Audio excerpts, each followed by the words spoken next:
네, 여러분 안녕하세요. 밀리핑. 지난번에 한번 우리 그 특전사에 대해서 일반적으로 생각하는 뭐 교육 훈련, 뭐 인사관리 문제 이런 것들에 대해서 한번 말씀을 드린 적이 있는데요. 오늘은 지난번에 이어서 우리 김영덕 장군님을 모시고 특전사에 있는 우리 특전 용사들이 가지고 있는 뭐 장비, 뭐 장구류 이런 것들은 현실은 어떻고 앞으로는 어떻게 변해야 될지 이런 부분에 대해서 다시 한번 귀한 말씀을 들어보겠습니다. 자, 우리 김 장군님 잘 계셨죠? 네, 안녕하십니까? 네, 오늘 지난번에 그 말씀 주신 내용에 대해서도 많은 분들이 공감을 표하고 여러 의견을 주셨는데요.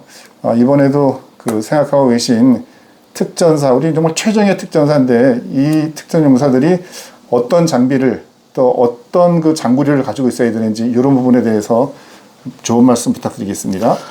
네, 오늘은 그 특전사 전력화 문제에 대해서 좀 거론해 보겠습니다.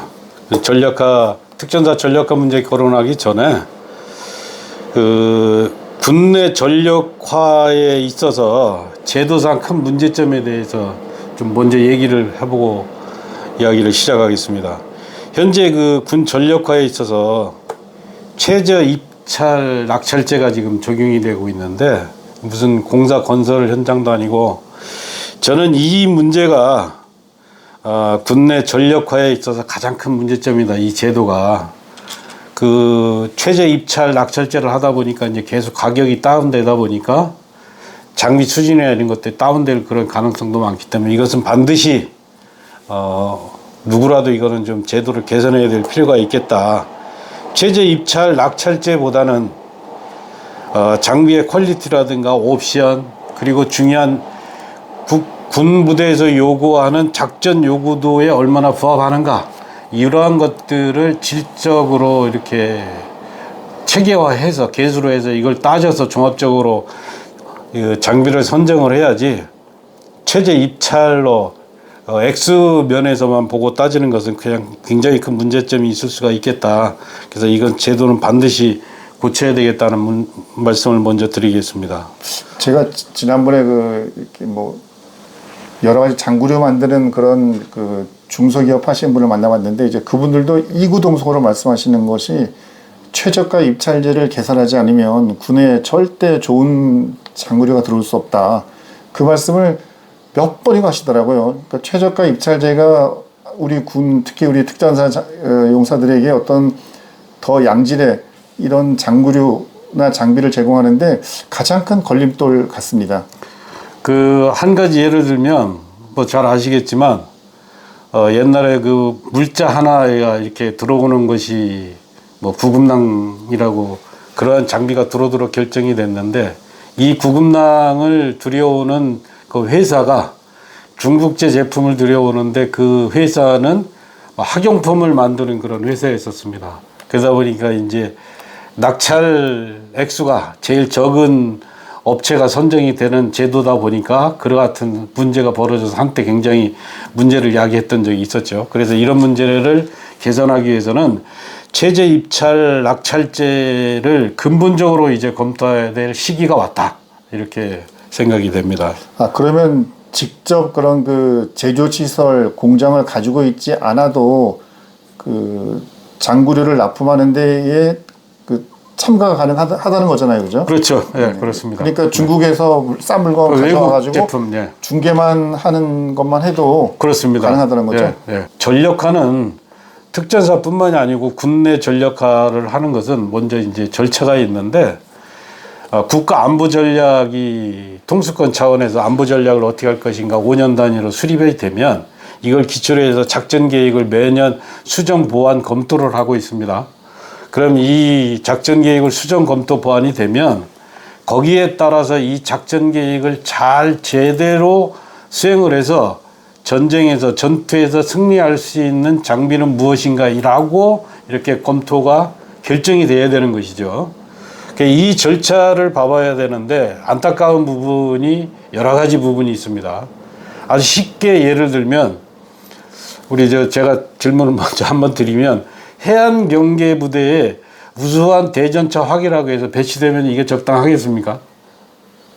아니죠. 네. 네, 해안으로 대전차가 오는 건 아니니까. 그 뭐 일부 뭐 이렇게 억지를 부리는 경우도 있습니다. 공기부양정이 올 수도 있기 때문에 대전차 화기를 배치를 하면 그거를 저 공기부양정을 효과적으로 제압할 수 있기 때문에 배치해도 좋다.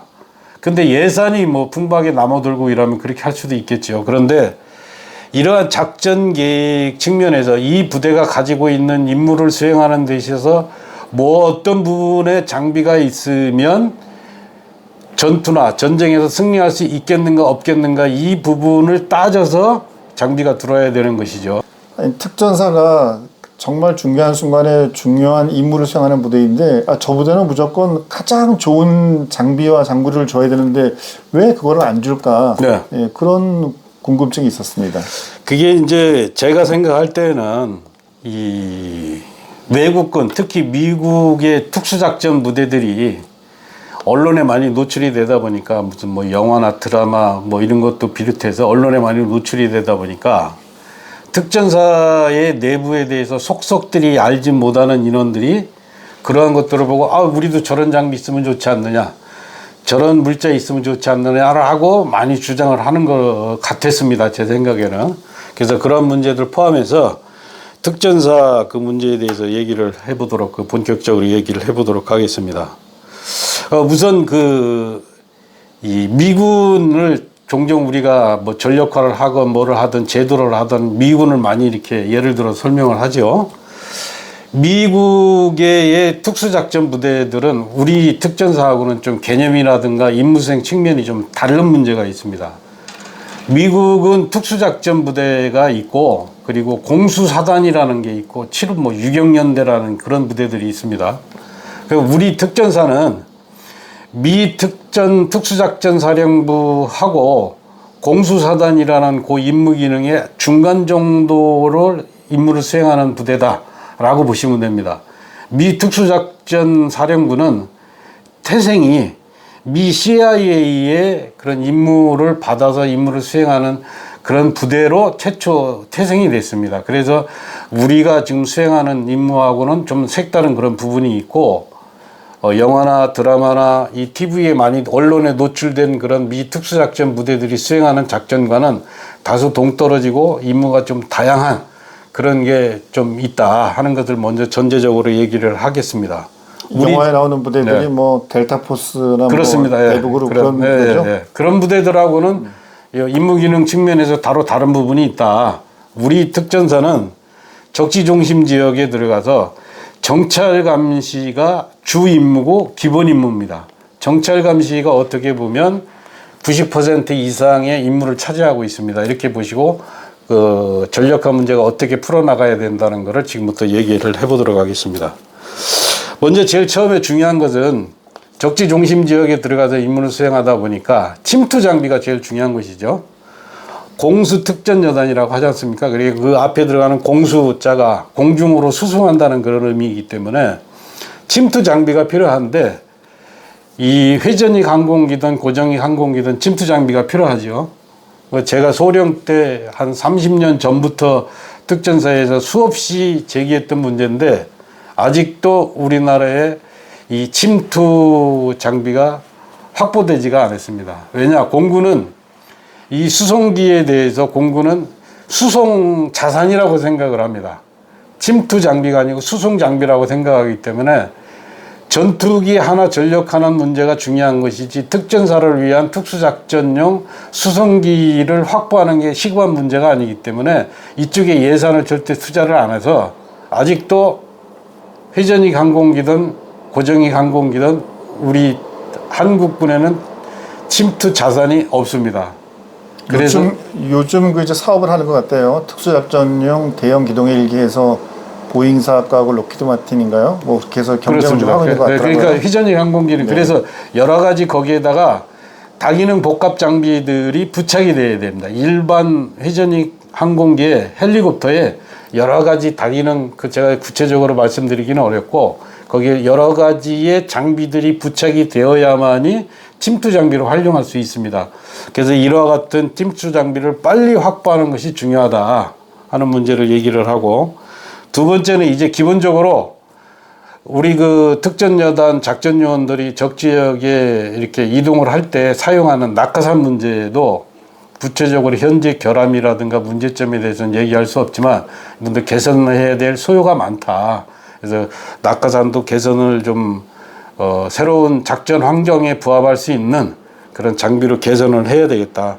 현재 낙하산 사용하는 낙하산은 최고의 낙하산이고 최고의 장비는 맞습니다. 뭐 사고 날 확률이라든가 이런 거는 거의 0%도 안 되는 그런 그 아주 우수한 장비인 것은 맞습니다. 그런데 개선해야 될 부분이 좀 있다 이렇게 말씀을 드릴 수가 있고 그 외에 침투 장비로서 동력 피지, 그 다음에 고공 낙하산, 그리고 템덤 장비라는 게 있습니다. 템덤 강화 장비라고 이 특수 임무 수행을 하기 위한 고도의 장비인데 이와 같은 것들을 추가로 확보를 해야 된다 하는 것을 말씀드리고 싶고. 아까 피지라고 말씀하신 건 네. 패러글라이딩. 패러글라이딩. 네. 네. 그다음에 전투 장비로서 요즘 이제 드론 문제가 많이 이제 대두가 되고 있지 않습니까?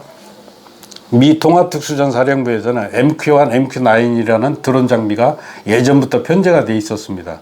쉽게 이야기하면 하나 장비는 감시하는 장비고 하나 드론은 이 타격하는 공격하는 그런 드론입니다.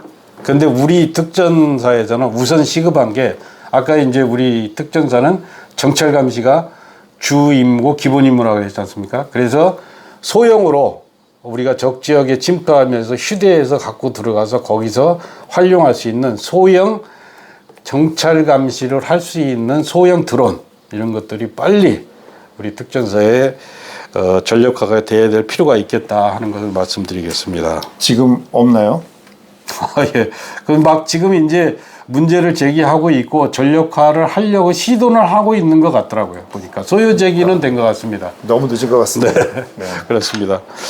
그다음에 이제 소화기 문제인데 이제 특수작전용 소화기라고 해서 기존의 K1, K2를 개선하는 그래서 거의 이제 전력화 단계에 있는 뭐 몇 년 동안 지금 무역요절을 많이 겪은 장비가 있습니다. 그래서 이제 전력화가 거의 될 것 같은데 이 소화기는 이 기본 개념이 그렇습니다.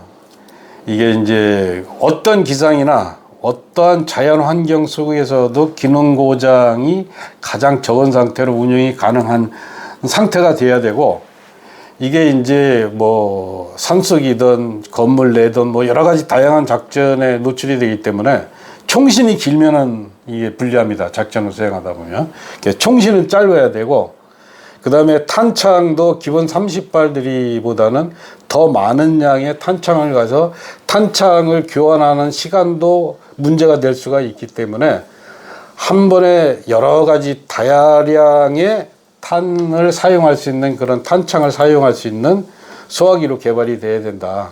뭐 기능 무장은 두 번 할 것도 없고 그 다음에 이제 그 소화기하고 더불어서 그 권총을 부무기로 다 휴대를 해야 되고 장비화가 돼야 됩니다. 근데 개인이 원래 그러면 그 기관총도 가지고 있고 소총도 가지고 있고 권총도 가지고 있고 그런가요? 그렇습니다. 예. 그래서 모 지휘관 때 제가 이제 그 참모장 시절에 그 육군본부에서 그런 업무를 하다 와서 이 권총에 대한 필요성을 인식을 해서 그 지휘관하고 합동을 해서 그 권총을 부무기로 전 개인이 다 휴대할 수 있도록 편제에 반영을 시켰습니다.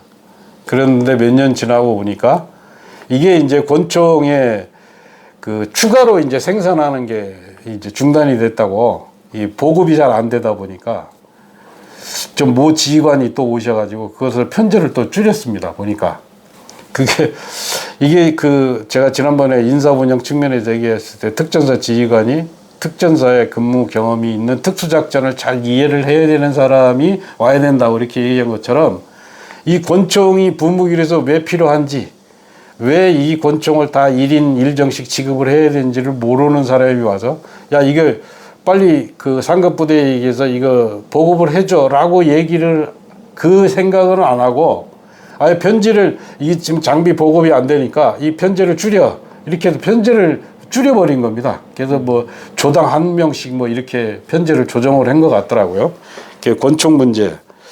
그 다음에 이제 적용용 소총이라고 해서 지금 그 육군 전 육군에 이제 적용 소총이 보급되어 있습니다. K14. 근데 이게 이제 기능상에도 여러 가지 문제점이 있어서 지금 개선 작업은 들어갔는데 이 기능상 문제는 차치하고라도 이거를 이제 특전사에 이 소총을 보급을 했습니다. 근데 이 소총의 사거리를 보면 이거는 특수작전을 수행하는 부대들이 사용할 수 없는 적용용 소총인 겁니다. 쉽게 예를 들어서 적지역에 들어가서 적을 감시를 하는 데 있어서 그 뭐 전문적인 용어가 될지 모르지만 북계군은 2km 이내에 치기 부대라는 것을 운용합니다. 경계 부대라는 걸 본대가 이렇게 시작하는데 2km 부분에 측방 경계 부대를 운용하는데 이 소총은 그 안에 있는 겁니다. 그럼 특전사 요원들이 이 부대를 감시하기 위해서 적지역에 들어서 임무를 수행하려면 2km 어간이 떨어진 곳에 운용을 해야 되는데 이 장비를 가지면 그 안에서 운용을 하니까 이 노출될 확률이 많은 것이죠. 그래서 이런 문제가 있는 겁니다. 그래서 이 K14 적용용 소총은 그야말로 보병부대에서 근접 전투를 수행하는 데 있어서 적 지휘관이나 주요 뭐 무전 요원이나 이런 요원들을 저격하기 위해서 근거리에서 저격할 수 있는 소총으로 개발된 건데 이 소총을 특전사 요원들한테 적용용 소총이라고 보급을 한 겁니다. 네. 굉장히 큰 문제가 있는 겁니다. 말씀을 듣고 보니까 K14 기관총이 그런 문제가 있었군요. 네. 특전사하고 일반 보병부대하고 적용용 소총은 당연히 좀 달라야 될 것 같은데 그렇습니다. 네, 네. 같은 게 들어갔다는 게 네. 그게 저도 잘 이해가 안 되네요.